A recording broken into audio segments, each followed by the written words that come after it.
इस जेल में बच्चों का शोषण करने वालों को दिन में 16 घंटे खड़े रहने के लिए मजबूर किया जाता है, जबकि इस दूसरे जेल में उनके लिए लेटने के लिए मुश्किल से कोई जगह है। बच्चों का शोषण करने वाले सबसे घिनौने अपराधियों में से हैं और जेल में उनका रहना उनके अपराधों जितना ही अमानवीय है। शौच करने के लिए मुश्किल से मौका मिलने से लेकर गार्ड्स और कैदियों से पिटाई तक, ये जेलें बच्चों का शोषण करने वालों के साथ दुर्व्यवहार के लिए बदनाम हैं। ब्लैक डॉल्फिन प्रिजन रूस के दिल में कजाकिस्तान के साथ सीमा के पास निराशा का एक किला है, एक ऐसा स्थान जहां आशा सर्दियों के दौरान दिन के उजाले की तरह दुर्लभ है। ब्लैक डॉल्फिन प्रिजन में आपका स्वागत है, एक ऐसा नाम जो इसकी दीवारों के भीतर के अंधेरे को छिपाता है। यहाँ एक काले डॉल्फिन की मूर्ति से सजे मुखौटे के पीछे मानवता के सबसे भयभीत और घृणा किए जाने वाले व्यक्तियों का संग्रह निवास करता है। हत्यारे, आतंकवादी, नरभक्षी इस जगह को घर कहते हैं। प्रत्येक रूस के सबसे पुराने और सबसे सुरक्षित कारागारों में से एक में आजीवन कारावास की सजा भुगत रहा है। यहाँ भागने की अवधारणा केवल एक क्षणभंगुर सपना है, क्योंकि मरने के आलिंगन के माध्यम से ही बाहर निकलना है। ब्लैक डॉल्फिन प्रिजन की वास्तुकला इसके उद्देश्य का प्रमाण है। सुविधा कंक्रीट और स्टील का एक जाल है, जिसे न केवल बंदी बनाने के लिए बल्कि डराने के लिए भी बनाया गया है। ब्लैक डॉल्फिन की जेलों को एक दुनिया अपने आप में बनने के लिए डिजाइन किया गया है। प्रत्येक कैदी के लिए एक एकांत ब्रह्मांड। केवल 2 बाय 3 मीटर मापने वाले इन जेलों में एक शौचालय, एक सिंक और एक खटिया है। दीवारों को एक नीरस रंग में रंगा गया है, एक निरंतर दृश्य मोनोटोन जो इसके रहने वालों के निराशाजनक अस्तित्व को दर्शाता है। प्रत्येक सेल को एक नहीं बल्कि 3 स्टील के दरवाजों के सेट द्वारा सुरक्षित किया जाता है। कैदियों और बाहरी दुनिया के बीच एक बाधा बनाता है, बाधाओं का एक श्रृंखला जो उनके अलगाव को सुदृढ़ करता है। जेल की क्षमता लगभग 700 कैदी है, जिनमें से प्रत्येक ने जघन्य अपराधों के लिए आजीवन कारावास की सजा भुगत रही है। ब्लैक डॉल्फिन के भीतर के नियम उतने ही कठोर हैं जितने की स्टील की सलाखें जो इसकी खिड़कियों को पार करती हैं। कैदियों को सभी आदेशों का उत्तर विनम्र हाँ सर के साथ देना चाहिए। उनकी अधीनता का मौखिक स्वीकारोक्ति। निगरानी का स्तर तीव्र है। गार्ड 24 घंटे हर 15 मिनट में राउंड बनाते हैं। जेल की आंखें हमेशा देख रही होती हैं, ये सुनिश्चित करते हुए कि नियमों का पालन सख्ती से किया जाता है। कैदी लगातार निगरानी में रहते हैं, उनके हर हरकत का अवलोकन किया जाता है, उनके हर शब्द को सुना जाता है। यह अंतहीन सतर्कता एक मनोवैज्ञानिक भार है जो कैदियों पर पड़ता है, एक अनुस्मारक है कि वे कभी अकेले नहीं होते, कभी अनदेखा नहीं होते। ब्लैक डॉल्फिन में कैदियों के लिए दैनिक दिनचर्या नियमित एकरसता से भरी होती है। उन्हें सुबह 6 बजे जगाया जाता है और उन्हें रात 10 बजे तक सोने का समय होने तक अपने बंक पर आराम करने या बैठने की अनुमति नहीं है। उन्हें दिन में 16 घंटे खड़े रहने के लिए मजबूर किया जाता है। अपने बंक पर आराम करने से मना किया जाता है। उनकी हर हरकत की निगरानी और विनियमित होती है। ब्लैक डॉल्फिन में एक कैदी का दैनिक जीवन एक गंभीर मामला है। उन्हें दिन में 4 बार सूप खिलाया जाता है, एक नीरस आहार जो भरण पोषण तो प्रदान करता है लेकिन और कुछ नहीं। उनके पास केवल किताबें, अखबार और एक रेडियो हैं। आराम से रहित दुनिया में छोटी सांत्वनाएं। उन्हें जो व्यायाम दिया जाता है वह दिन में केवल 90 मिनट का होता है। एक बड़े पिंजरे में बिताया जाता है जहां वे अपने पैरों को फैला सकते हैं, जबकि उनकी जेलों की तलाशी नशीले पदार्थों के लिए की जाती है। ब्लैक डॉल्फिन में नए कैदियों का आगमन संवेदी वंचन का एक अभ्यास है। वे अंधे हो जाते हैं, यह सुनिश्चित करते हुए कि वे जेल के लेआउट का नक्शा नहीं बना सकते हैं या भागने के किसी भी विचार का मनोरंजन नहीं कर सकते हैं। जब भी उन्हें इमारतों के बीच ले जाया जाता है तो यह प्रथा जारी रहती है, एक ऐसा उपाय जो उन्हें विचलित और अनुपालन रखने के लिए डिजाइन किया गया है। ब्लैक डॉल्फिन के भीतर कैदियों को ले जाने की विधि अद्वितीय है और जेल की आबादी पर नियंत्रण के स्तर के बारे में बहुत कुछ बताती है। कैदियों को कमर पर झुकाकर चलने के लिए बनाया जाता है। उनके हथकड़ी वाले हाथ पीछे की ओर ऊंचे उठाए जाते हैं, एक ऐसी स्थिति जो उन्हें शक्तिहीन और कमजोर बना देती है। यह एक ऐसा प्रकार का अनुरक्षण है जो नियंत्रण को अधिकतम करता है, जबकि कैदी को गरिमा या स्वायत्तता के किसी भी सादृश्य से वंचित करता है। यह जेल बाल अपराधियों के लिए एक दुःस्वप्न है। क्लोंग प्रेम सेंट्रल प्रिजन बैंकॉक के दिल में गहराई से एक शहर जो अपनी जीवंत सड़कों और सांस्कृतिक टेपेस्ट्री के लिए जाना जाता है, एक ऐसी सुविधा है जो अपनी दीवारों के बाहर की दुनिया के साथ स्पष्ट रूप से विरोधाभास करती है। यहाँ थाईलैंड के सबसे कुख्यात जेलों में से एक में एक भयावह वास्तविकता रोजाना सामने आती है। यह एक ऐसा स्थान है जहां हवा निराशा से भरी होती है, जहां बीमारियां बड़े पैमाने पर फैलती हैं और जहां कैदियों की भारी संख्या क्षमता की सीमाओं को तोड़ देती है। इस भीड़भाड़ वाले अव्यवस्था के बीच एक अनूठी सामाजिक गतिशीलता उभरती है जिसमें लेडी बॉयज का जीवन शामिल है, एक समूह जो पहले से ही जटिल जेल समाज में जटिलता जोड़ता है। यह इस सुविधा क्लोंग प्रेम केंद्रीय जेल में है, जहां थाईलैंड में बाल अपराधियों को कैद किया जाता है। ऐसी जगह की कल्पना करें जहां दीवारें आपके ऊपर बंद हो जाती हैं, जहां आप जो सांस लेते हैं वह एक ऐसी विलासिता है जो मिलना मुश्किल है। यह बैंकॉक के सबसे कुख्यात जेल के कैदियों के लिए वास्तविकता है, एक ऐसा स्थान जहां भीड़भाड़ सिर्फ एक समस्या नहीं है, यह एक संकट है। जेल, जो अपने वर्तमान रहने वालों के एक अंश को रखने के लिए डिजाइन की गई है, सीन पर फट रही हैं। पुरुष इतने सघन रूप से एक साथ पैक किए जाते हैं कि व्यक्तिगत स्थान की अवधारणा सिर्फ एक दूर का सपना है। कोशिकाएं तंग क्वार्टरों में बदल गई हैं, जहां कैदियों को सार्डिन की तरह पैक किया जाता है। मुश्किल से लेटने के लिए पर्याप्त जगह होती है। दम घुटने वाली हवा पसीने और मानव मल की बदबू से भारी है, क्योंकि सुविधाएं अत्यधिक आबादी के लिए बहुत अपर्याप्त हैं। वेंटिलेशन और प्राकृतिक प्रकाश की कमी एक ऐसा वातावरण बनाती है जहां बैक्टीरिया और वायरस पनपते हैं। भीड़-भाड़ वाली आबादी के माध्यम से बीमारी को जंगल की आग की तरह फैलाते हैं। तपेदिक, एक बीमारी जिसे लंबे समय से नियंत्रण में माना जाता था, इन दीवारों के भीतर पुनरुत्थान पाया है। इसका हवाई स्वभाव पास के लोगों के लिए प्रत्येक खांसी को संभावित मृत्युदंड में बदल देता है। निकट दूरी सामाजिक दूरी को एक असंभव सपना बनाती है और सांस की बीमारियों का प्रसार बड़े पैमाने पर होता है। जेल की चिकित्सा सुविधाएं अपनी सीमा से परे खींच गई हैं। कैदियों की बढ़ती जरूरतों का ध्यान रखने के लिए बहुत कम डॉक्टर और नर्स हैं। जेल का स्वच्छता प्रणाली भी भीड़भाड़ का शिकार है। शौचालय कम और दूर, अव्यवस्था की एक स्थायी स्थिति में है और सीवेज सिस्टम अभिभूत है।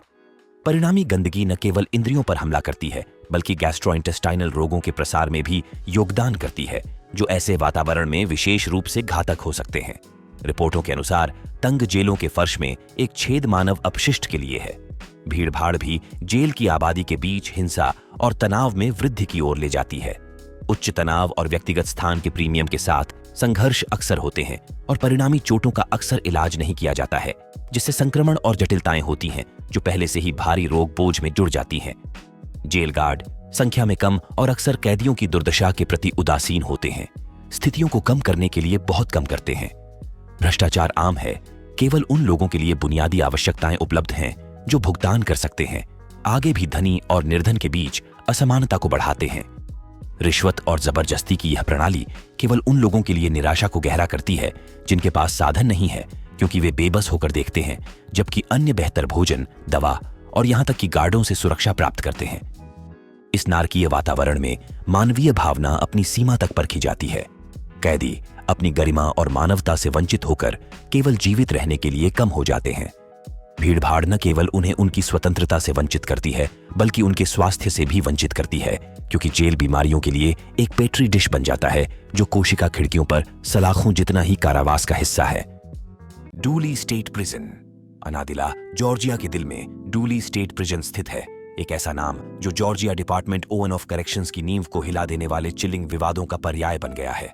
यौन अपराधियों को रखने के लिए सौंपा गया यह मध्यम सुरक्षा का गढ़ आरोपों से ग्रस्त है, जो कैदी के दुर्व्यवहार से लेकर हृदय विदारक मुकदमों तक और यहां तक कि एक FBI स्टिंग ऑपरेशन के जाल में फंसा हुआ है। 1990 के दशक के अंत में डूली स्टेट प्रिजन ने अपने द्वार खोले के कुछ ही वर्षों बाद यह सुविधा पहले से ही एक घोटाले में उलझ गई थी, जो आने वाले वर्षों के लिए एक मिसाल कायम करेगी।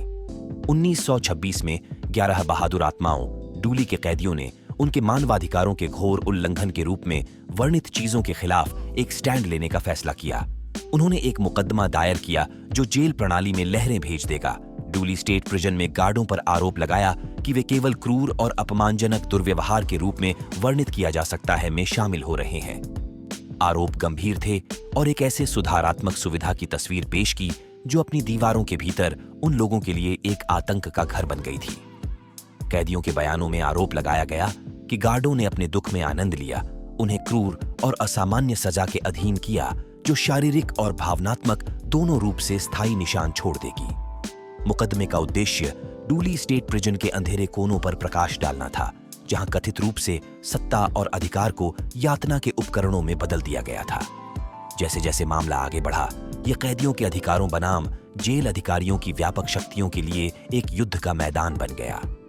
मुकदमा सलाखों के पीछे जीवन की कठोर वास्तविकता को सामने लाया, जहां कैदी अक्सर अपनी गरिमा से वंचित हो जाते हैं, भारी बाधाओं के खिलाफ अपनी मानवता बनाए रखने के लिए एक दैनिक संघर्ष का सामना करना पड़ता है।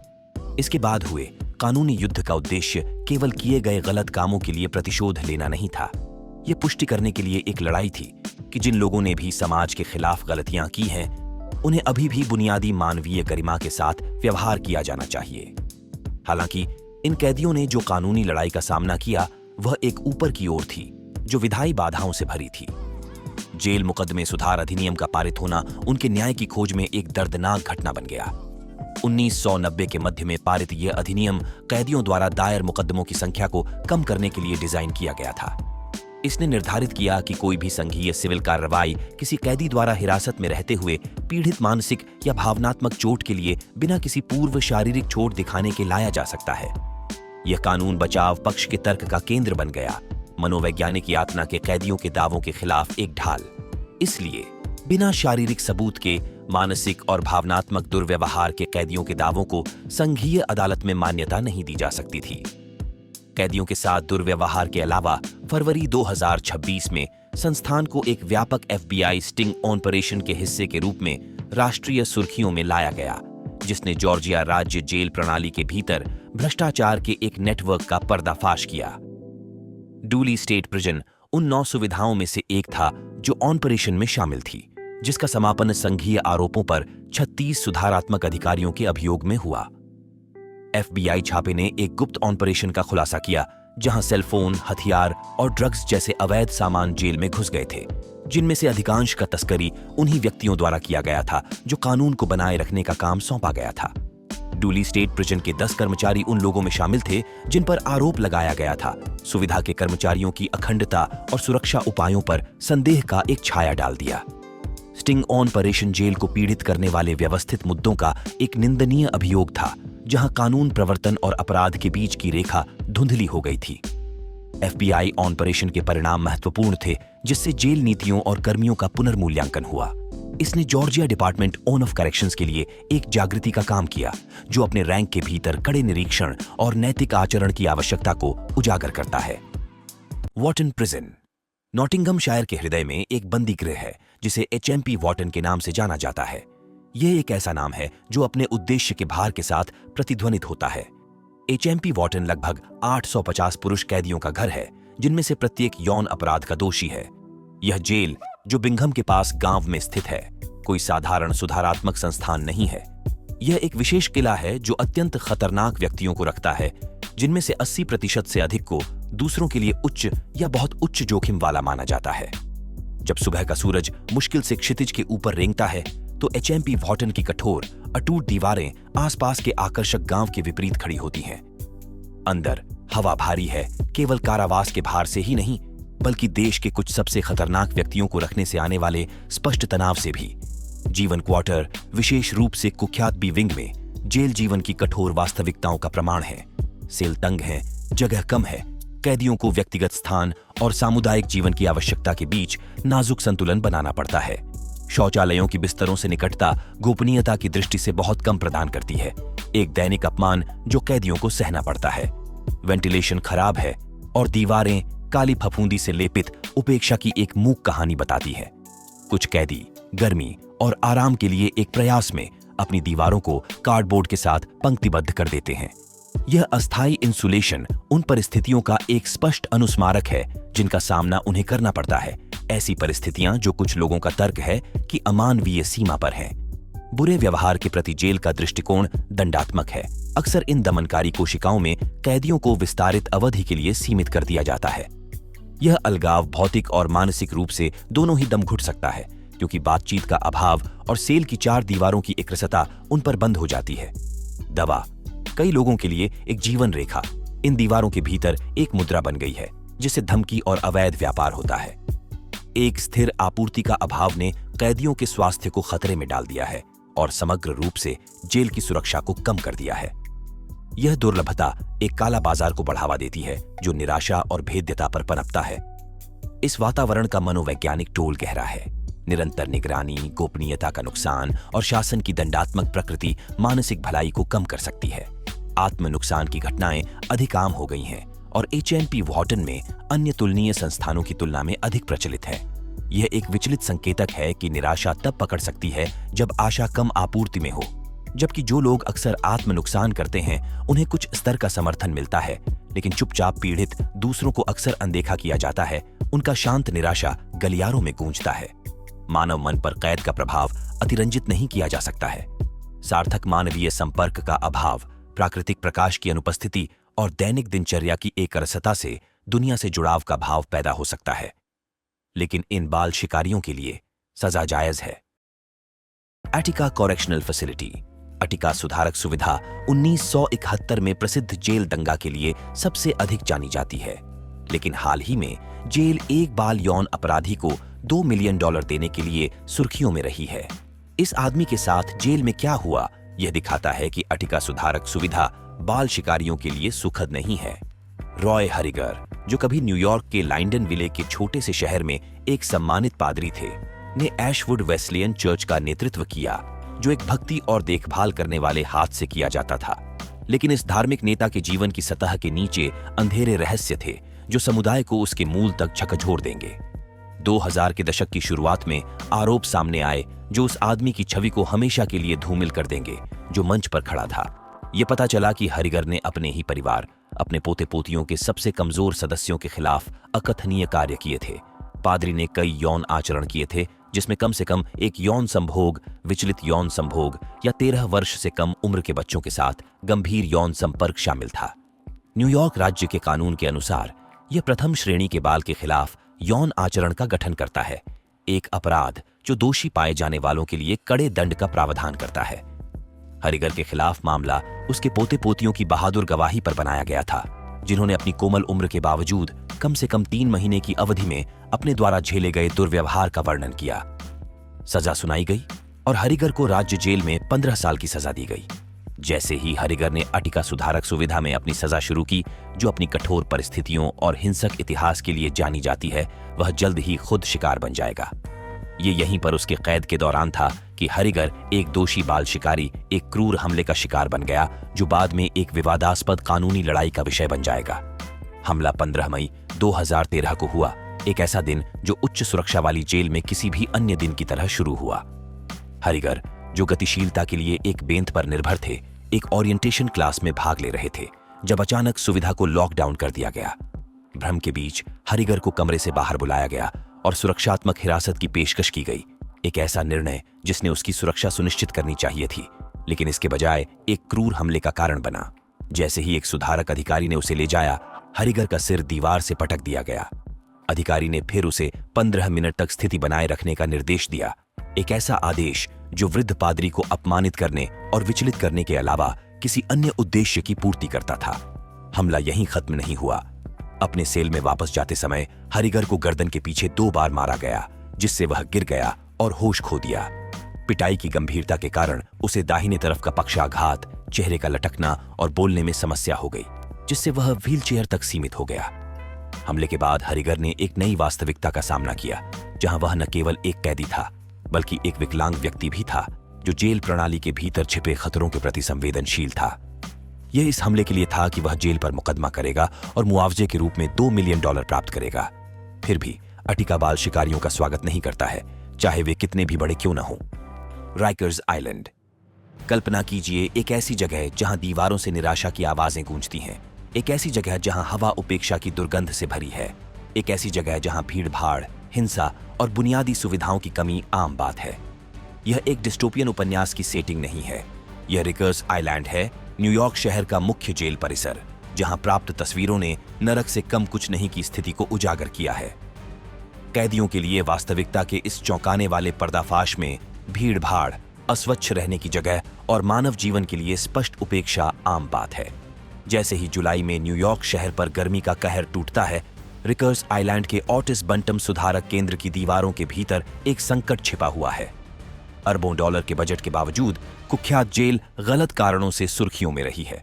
अंदर अस्थायी रूप से रखने के लिए डिजाइन किए गए इंटेक सेल सैकड़ों कैदियों के लिए अनिश्चितकालीन घर बन गए हैं। कुछ मुकदमे की प्रतीक्षा कर रहे कैदी अन्य सजा काट रहे हैं, अस्थायी होल्डिंग सेल में दिनों या हफ्तों तक तड़पते हैं। जो 24 घंटे के भीतर आवास क्षेत्र में आवंटन का आदेश देने वाले शहर के नियमों का स्पष्ट उल्लंघन है। फिर भी वे खुद को एक दूसरे के शरीर से सटा हुआ पाते हैं। एक समय में 26 जेलों में बहुत कम के लिए बने होते हैं। वे जो स्थितियां सहते हैं वे अवास्तविक हैं। फर्श सड़े हुए भोजन, मक्खियों, पेशाब, मल और खून के टेपेस्ट्री बन गए हैं। बिस्तर और शौचालय जैसे बुनियादी जरूरतों को कार्डबोर्ड और प्लास्टिक बैग से बदल दिया गया है। हवा अक्सर बासी होती है, वातावरण गंदा होता है और मानवता का बोध लगभग भुला दिया जाता है। ताज़ी हवा, शौचालय, टॉयलेट पेपर या शावर तक बहुत कम या कोई पहुंच नहीं है और कैदियों को नियमित रूप से अपने वकीलों से मिलने और अपने लंबित मामलों पर सुनवाई के लिए अदालत जाने से वंचित किया जाता है। कुछ एकमात्र पानी जो कैदी पीने में सक्षम होते हैं वह पेन के अंदर छोटे सिंक से आता है और कप के बिना बंदियों ने अपने बिना धुले हाथों से चम्मच उठाया या अपने मुंह को नल के नीचे रखा। रिकर्स में चिकित्सकीय उपेक्षा आम है। कैदियों का दावा है कि मदद के लिए किए गए कॉलों को उदासीनता के साथ पूरा किया जाता है। आवश्यक होने पर चिकित्सकीय ध्यान तात्कालिकता का मामला नहीं है बल्कि सुविधा का मामला है, देरी के साथ जो जीवन और मृत्यु के बीच का अंतर हो सकता है। ऐसी कहानियां सामने आई हैं कि व्यक्ति दर्द से कराह रहे हैं क्योंकि उनके उपचार के लिए याचनाओं को तब तक अनदेखा किया जाता है जब तक कि बहुत देर न हो जाए। मानसिक स्वास्थ्य संकटों का सामना परामर्श के बजाय एकांत कारावास से किया जाता है और बीमारों को अक्सर अपने लिए लड़ने के लिए छोड़ दिया जाता है। बाहरी दुनिया के साथ संचार कई लोगों के लिए एक जीवन रेखा रिकर्स आइलैंड पर दबा दिया गया है। आने वाले मेल, एक साधारण खुशी जो कैदियों को अपने प्रियजनों से जोड़ती है, रोक दिया जाता है। वकीलों से परामर्श करने के लिए, सलाखों से परे जीवन के लिए उस महत्वपूर्ण लिंक को बनाए रखने के लिए, विशेष रूप से कोविड लॉकडाउन के दौरान आगंतुकों को देखने का अधिकार अक्सर अस्वीकार कर दिया जाता है।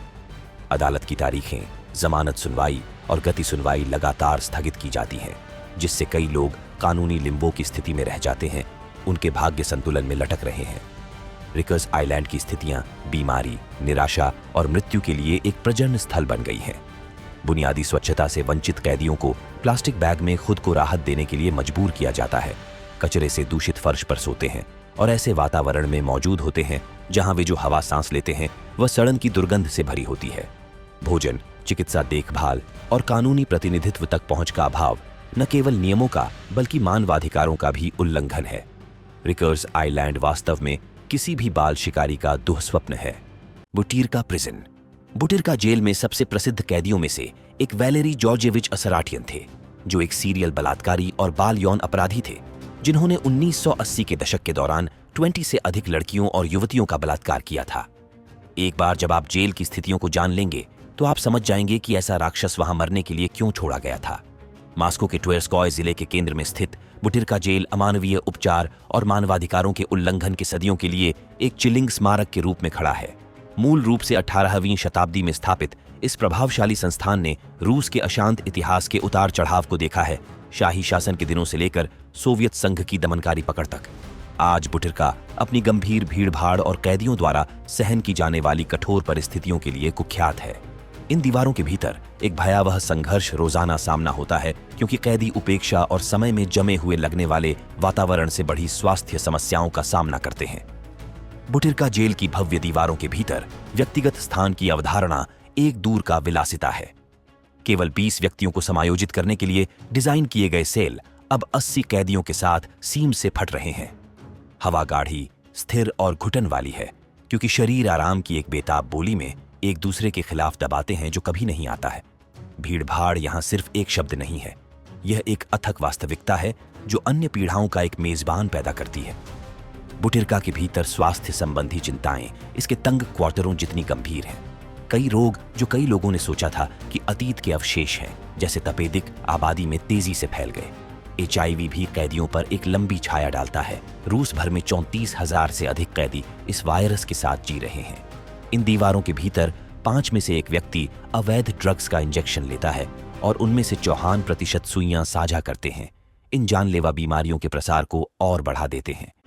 इस वातावरण में पोषण और स्वच्छता भी बेहतर नहीं है। भोजन पोषण मूल्य के साथ थोड़ा या कोई पोषण मूल्य के साथ दलिया और सूप का एक नीरस परेड है, कैदियों को भूख और कुपोषण की एक सतत अवस्था में छोड़ देता है। कठोर भूरे रंग के साबुन के साथ असामान्य स्नान गंदगी और निराशा को दूर करने के लिए बहुत कम करते हैं, जो त्वचा और आत्मा दोनों पर चिपके रहते हैं। बुटिरका के कैदियों पर मनोवैज्ञानिक टोल अपरिमेय है। हिंसा का निरंतर खतरा, गोपनीयता की कमी और उनके भाग्य की पूर्ण अनिश्चितता उनके मन पर भारी पड़ती है। यह एक ऐसा स्थान है जहां आशा जीवित रहने के लिए संघर्ष करती है और मानव आत्मा को अंतिम परीक्षा के लिए रखा जाता है, और ऐसी परिस्थितियों में केवल समाज के सबसे खराब लोग ही इसके लायक हैं। खैर, बाल शिकारी मानवता की पेशकश में सबसे खराब के साथ हैं, और यह कोई आश्चर्य की बात नहीं है कि उनमें से कई वहां समाप्त हो जाते हैं। यदि आपने इस वीडियो को देखने का आनंद लिया है तो अपनी स्क्रीन पर चलने वाले बॉक्सों में से किसी एक पर क्लिक करके इसी तरह की अधिक सामग्री देखें।